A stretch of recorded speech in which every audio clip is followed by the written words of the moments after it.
Hello friends, so you can clearly see a fresh recovery visible on the very immediate price chart of SBEV.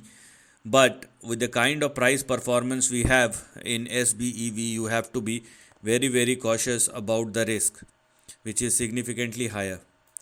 What lies ahead is the next big question, but before going for an upside, yes, the stock is moving higher, but you have to make sure that this particular stock is not falling below the support and stop loss, which in this case are 0.49, which is your support, and we have 0.45 as far as the stop loss is concerned. So please do not go below these two levels, otherwise downside may resume once again.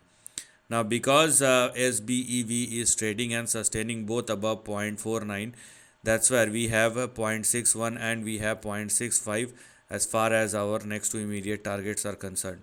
If in case the stock surpass and sustain above 0.65 or more, then we have 0.80.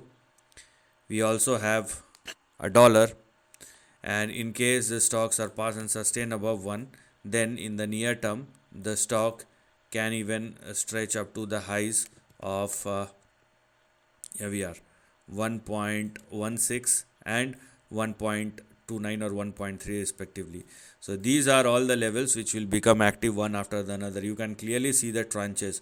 This will be the first tranche after 0.65, this will be the second tranche after 0.80, this will be the third tranche, and after a dollar this will be the fourth tranche. The most important thing is the volatility and sustainability. Also, these kind of moves are not stable. They can give you a big upside, but it's not going to give you any kind of stability. If I draw a line like this, you can clearly see, or you can expect, this is one more way to confirm the upside in the near term. So let us also wait for the stock to surpass and sustain above 0.56 or more.